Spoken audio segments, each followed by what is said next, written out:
অবৈধ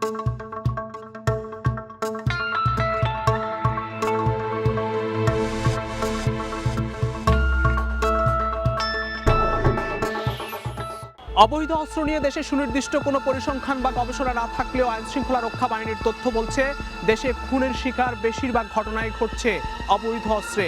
এসব অবৈধ অস্ত্র কিভাবে নিরবিচ্ছিন্নভাবে পৌঁছে যাচ্ছে অপরাধীদের হাতে, কারাই বা নিয়ন্ত্রণ করছে সেই অবৈধ অস্ত্রের অন্ধকার জগৎ। ক্রাইম ফাইলের এবারের অনুসন্ধান সে অন্ধকার জগতের আলো আঁধারিতে। রাত গভীর, চারিদিকে ঘুমট আধার।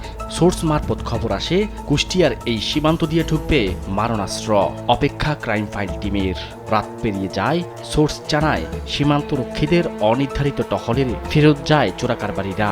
অনুসন্ধানী সাংবাদিকতায় সফলতার বিপরীতে ব্যর্থতা থাকে, তাই টিম ক্রাইম ফাইল ফেরত আসে সীমান্তবর্তী এলাকা থেকে। সোর্সের তথ্য মতে কাঁটাতারবিহীন কুষ্টিয়া সীমান্তে দিনের আলোয় টিম ক্রাইম ফাইল। আবারও যোগাযোগের চেষ্টা সীমান্তে অস্ত্র চোরাকারবারীদের সঙ্গে। পরের দিন আবারও গন্তব্য চোরাকারবারীদের সাথে সাক্ষাৎ। দীর্ঘ অপেক্ষা। অপেক্ষার প্রহর শেষ, অবশেষে দেখা মিলল চোরাকারবারীদের সঙ্গে।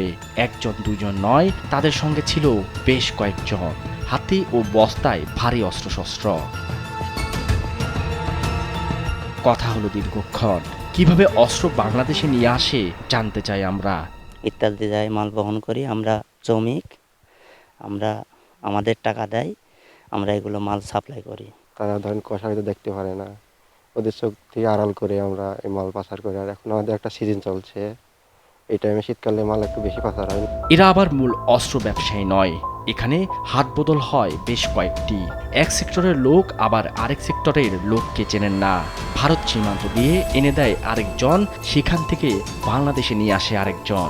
মূলত এরা কাজ করে বহনকারী হিসেবে, বিনিময় পান চুক্তিভিত্তিক টাকা। মাঝে মাঝে প্রশাসনের হাতে ধরা পড়লেও মূল হোতারায় থেকে যাচ্ছে ধরাছোঁয়ার বাইরে। টিম ক্রাইম ফাইলের অনুসন্ধানে এই সীমান্ত দিয়ে অস্ত্র পাচারকারীর মূল হোতা আরিফ, টুকন, মুমতাজ, বিল্লাহ সহ বেশ কয়েকজনের নাম উঠে আসলেও এদের সম্পর্কে প্রকাশ্যে কথা বলতেও ভয় পান স্থানীয়রা।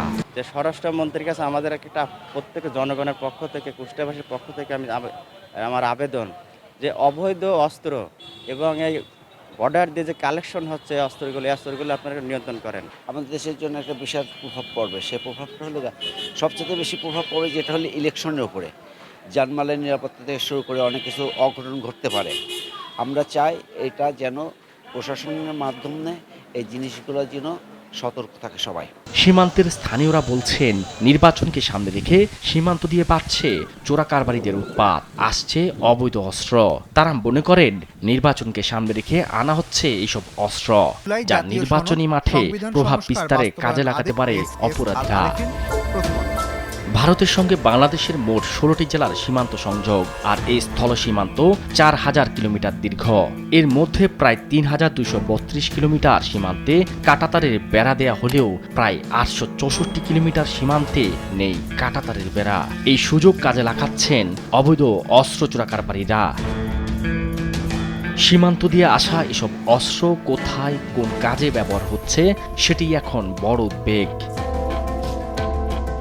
নির্বাচনকে সামনে রেখে সম্প্রতি রাজধানী সহ সারা দেশে বেশ কয়েকটি আলোচিত হত্যাকাণ্ডে আইনশৃঙ্খলা বাহিনীর তদন্ত বলছে হত্যাকাণ্ডগুলো সবগুলোই অবৈধ অস্ত্রে সংঘটিত হয়েছে। 17 নভেম্বর 2025 মিরপুর সি ব্লকের এ পল্লবীর একটি দোকানের ভেতরেই গুলি করে হত্যার একটি সিসিটিভি ফুটেজ ছড়িয়ে পড়ে সামাজিক যোগাযোগ মাধ্যমে। নিহত ব্যক্তি যুবদল নেতা গোলাম কিবরিয়া। পুলিশ তদন্ত বলছে এই হত্যায় ব্যবহার করা হয়েছে অবৈধ অস্ত্র। আদতে এই হত্যা দিয়ে নির্বাচন কেন্দ্রিক অবৈধ অস্ত্রের এক প্রকার সূচনা বলা চলে। এই ঘটনার পর ঘটেছে একাধিক হত্যাকাণ্ড, এবার সেদিকে নজর দেওয়ার পালা। নির্বাচনী তফসিল ঘোষণা, জমে উঠেছিল নির্বাচনী আমেজ। নির্বাচনী উত্তেজনার ঠিক মাঝখানে রাজধানীর কেন্দ্রস্থল পল্টনে গুলিবিদ্ধ হন শরীফ ওসমান হাদী। প্রকাশ্য সড়কে এই হামলা অনেককে নাড়িয়ে দেয়। গুরুতর আহত অবস্থায় তাকে বিদেশে নেওয়া হলেও শেষ পর্যন্ত জীবন বাঁচানো যায়নি।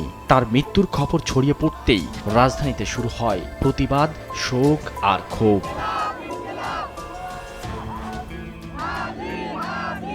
সদা নির্গুম কারওয়ান বাজার, রাতের আলো আধারিতে আবারও গুলির শব্দ, নিস্তব্ধ পুরো এলাকা।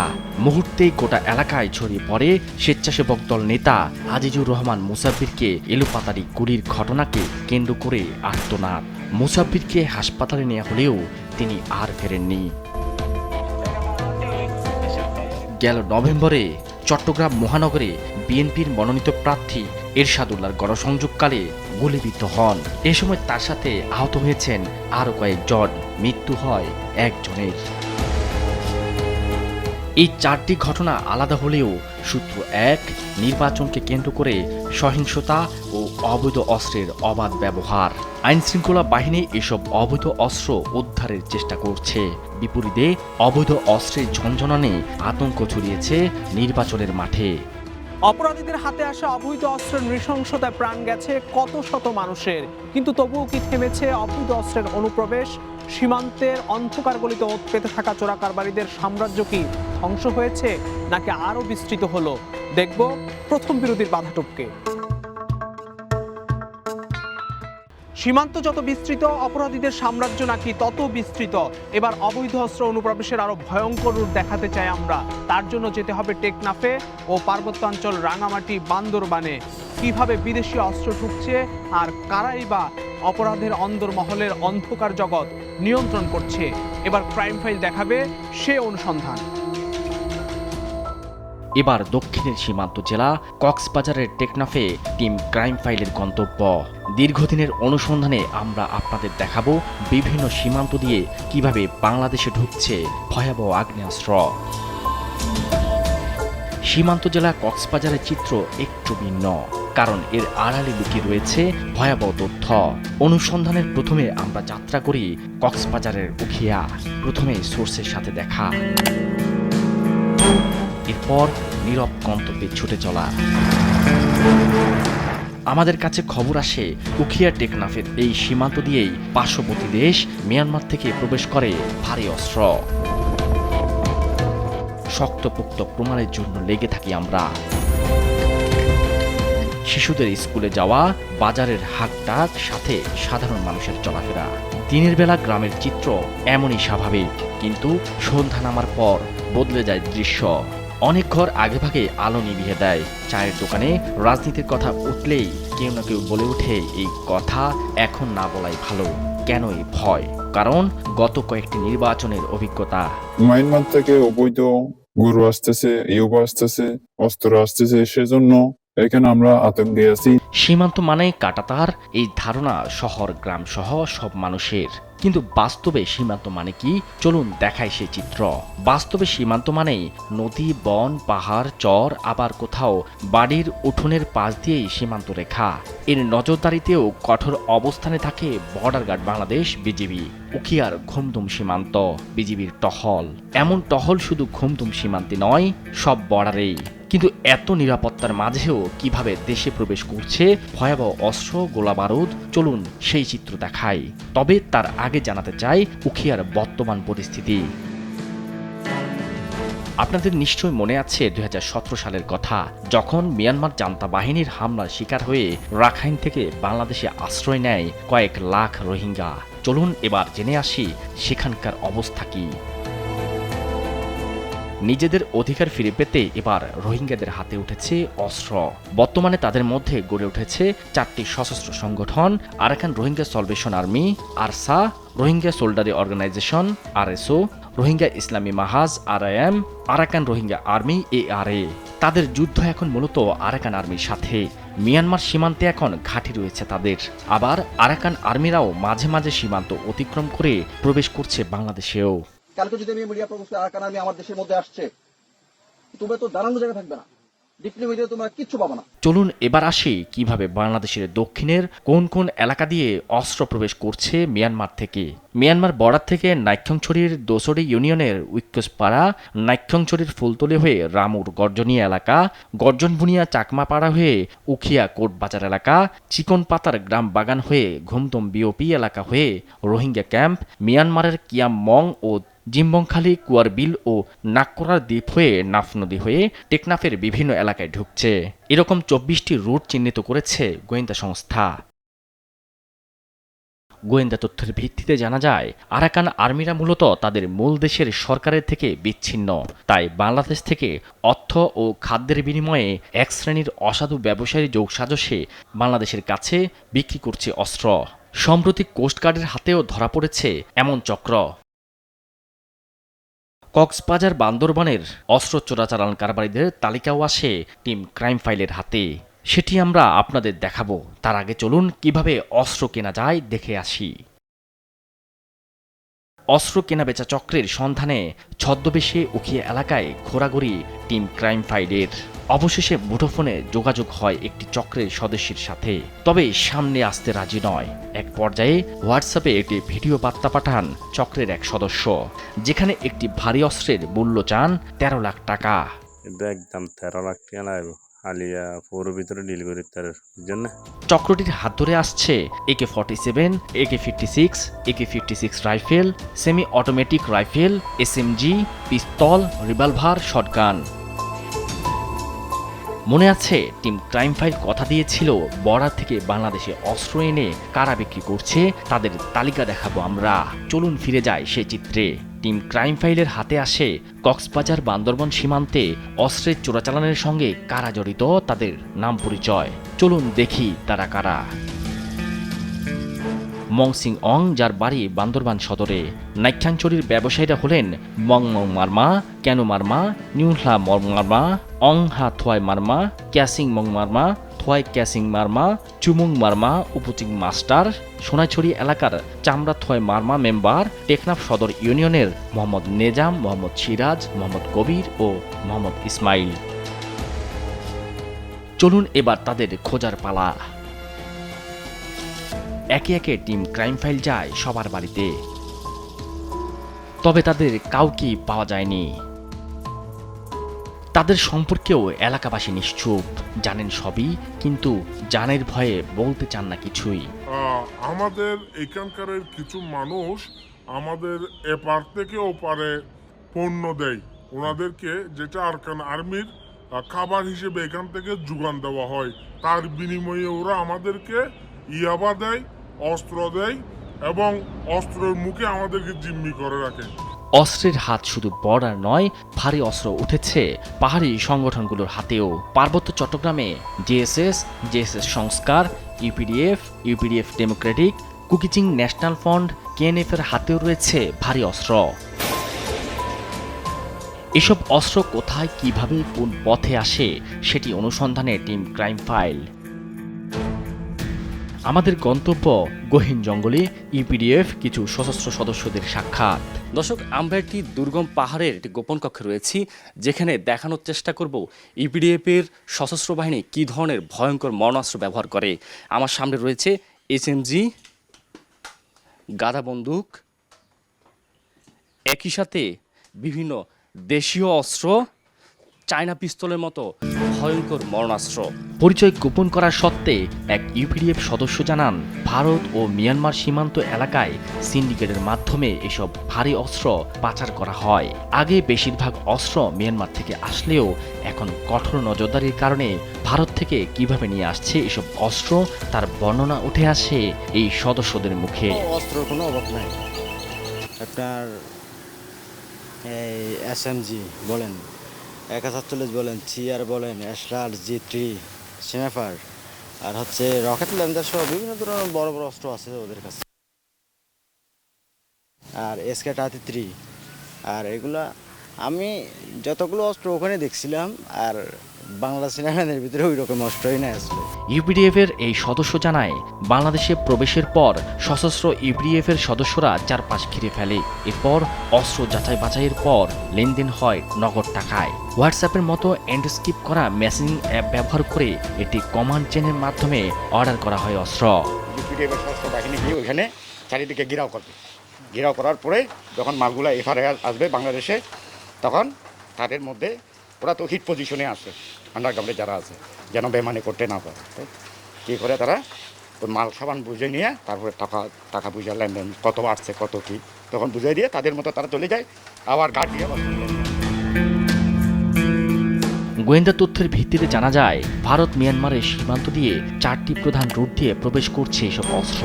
তার মধ্যে মিয়ানমারের আরাকান আর্মির কাছ থেকে বেশিরভাগ অস্ত্র ভারতের মিজোরাম হয়ে পানছড়ি, থানচি, লুলংচড়ি, ঘিলাতলি বা বসন্তপাড়া হয়ে প্রবেশ করে। আরেকটি রুট বান্দরবানে অস্ত্র পাঠায়, যা রাঙামাটিতে প্রবেশ করে বাঙালহালিয়া, রাখাইখালী বাজার, বড়ইছড়ি, কাউখালী ও বিলাইছড়ি হয়ে। তৃতীয় একটি পথ মিয়ানমার থেকে মিজোরাম, তারপর রাঙাপাড়া ও বাঘাইছড়ির সাথে সংযুক্ত করে এবং চতুর্থটি মিয়ানমার মিজোরাম হয়ে সাজেক লঙ্কর পয়েন্টে যায়। গোয়েন্দা তথ্য বলছে, চট্টগ্রাম পাহাড়ে অস্ত্র পাচারের সঙ্গে 35 থেকে 40টি সংগত গ্রুপ জড়িত।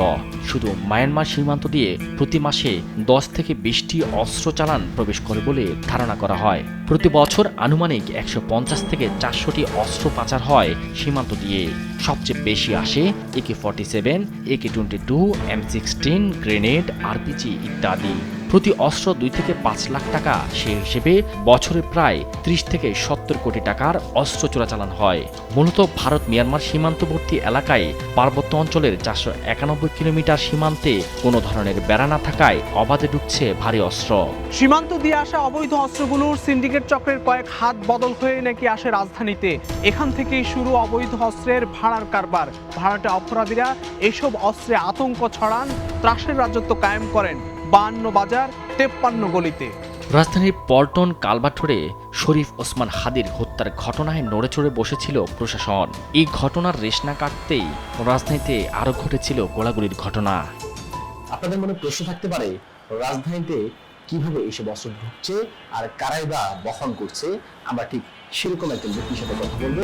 এইসব ছোট অস্ত্র ব্যবহার করে হুমকি সহ মানুষ মারার কাজে, বিনিময় পান বিপুল টাকা। অনেক সময় নেশার টাকা জোগাড় করতেও অস্ত্র নিয়ে ভাড়ায় কাজ করেন এসব অস্ত্রধারীরা। এই অস্ত্রগুলো যখন অস্ত্রগুলো আওয়ার পরে কিন্তু ডিস্ট্রিবিউশনের ব্যাপার স্যাপার আছে। কিছু অস্ত্র আছে যেগুলো হচ্ছে 5 থেকে 6 হাজার টাকা শুধু অস্ত্র দিই, বই দেখানো লাগে, চান্দাবাজি করে এগুলোর লেগে ঢাকা শহর লাগে। আর কিছু অস্ত্র আছে যেগুলো ছোট অস্ত্র, কিন্তু আমরা গ্যাস আর বই 2 নামে ভাগ করে দিই। এই অস্ত্রগুলোতে আবার বিচির দাম আলাদা দিই। বিচি মনে করেন 1200 থেকে 5000 টাকা পর্যন্ত একটা বিচি আছে। আর হচ্ছে অস্ত্র ভাড়া ডিফাইন করে আপনি কোন অস্ত্র নেবেন। বিজিবির হাতে গত 1 বছরে বিভিন্ন বর্ডার থেকে উদ্ধার হয়েছে 64টি পিস্তল, 2টি SMG, 19টি হ্যান্ড গ্রেনেড, 10টি রাইফেল, 3টি রিভলভার, 56টি বিভিন্ন প্রকার গান, 1509টি গোলা বারুদ, 57টি ম্যাগাজিন, 8টি মোটর সেল, 73,100টি সীসাগুলি, 20.5 কেজি গান পাউডার, 4টি মাইন, 79টি হাত বোমা, 400টি পেট্রোল বোমা, 178টি ককটেল এবং 25টি অন্যান্য অস্ত্র। আপনাদের নিশ্চয় মনে আছে পুলিশের লুট হওয়া অস্ত্রের কথা। পুলিশ সদর দপ্তরের তথ্য মতে 2024 সালের 5 আগস্টের পর দেশজুড়ে সহিংসতার সময় পুলিশ স্টেশন, ফাঁড়ি ও বিভিন্ন স্থাপনা থেকে প্রায় 5,763টি আগ্নেয়াস্ত্র লুট হয়। লুট হওয়া এসব অস্ত্রের মধ্যে ছিল rifle, submachine gun, light machine gun, pistol ও শটগান। পুলিশ ও আইনশৃঙ্খলা বাহিনীর ধারাবাহিক অভিযানে এ পর্যন্ত প্রায় 4,432টি অস্ত্র উদ্ধার করা হয়েছে। তবে সবশেষ হিসেব অনুযায়ী 1,331টি অস্ত্র এখনও উদ্ধার হয়নি, যা আইনশৃঙ্খলা পরিস্থিতি ও আসন্ন জাতীয় নির্বাচনকে ঘিরে নিরাপত্তা উদ্বেগ আরও বাড়াচ্ছে। যেহেতু নির্বাচন সামনে, তাই নির্বাচন ঘিরে বর্ডার দিয়ে অস্ত্র প্রবেশ ও পুলিশের লুট হওয়া অস্ত্র এখন আতঙ্কের কারণ। তাই তো নিরাপত্তা বিশ্লেষকরা মনে করছেন নির্বাচনের আগে অবৈধ অস্ত্রের অনুপ্রবেশকে ঘিরে কঠোর নজরদারির। গোয়েন্দা তৎপরতা বাড়াতে হবে এবং সবচেয়ে গুরুত্বপূর্ণ শো অফ ফোর্স। এই 7 তারিখের পরে যে সশস্ত্র বাহিনী এবং অন্যান্য নিরাপত্তা বাহিনী যে ডিপ্লয়েড হবে তাদেরকে বিভিন্ন এলাকায় পেট্রোল করতে হবে, জনগণ যাতে বুঝতে পারে হ্যাঁ আমাদের নিরাপত্তা দেওয়ার জন্য নিরাপত্তা বাহিনী অন গ্রাউন্ডে আছে। এই শো অফ ফোর্স, মনিটরিং এবং গোয়েন্দা তৎপরতা বাড়ানোটা খুবই জরুরি। একই সঙ্গে জনগণের নিরাপত্তা নিশ্চিতে আইন শৃঙ্খলা বাহিনী যেন আস্থার প্রতীক হয়ে উঠতে পারে সেই পরামর্শ এই নিরাপত্তা বিশ্লেষকের। আইন শৃঙ্খলা রক্ষা বাহিনী অবৈধ অস্ত্রের বিরুদ্ধে জিরো টলারেন্স নীতি নিয়েছে, তবুও দেশে হত্যাকাণ্ডের ঘটনা ঘটছে। বিশেষজ্ঞরা বলছেন অপরাধীদের মূলোৎপাটন করতে হলে আইন শৃঙ্খলা রক্ষা বাহিনীকেই আরও তৎপর হতে হবে। সতর্ক থাকুন, অনুসন্ধানী চোখ রাখুন সবখানে। মনে রাখবেন, আপনার সতর্কতায় আপনার জীবন বাঁচাবে, ধ্বংস করবে অপরাধীদের সাম্রাজ্য। অন্যায় অনিয়মের বিরুদ্ধে আপনার পাশে থাকবে ক্রাইম ফাইল।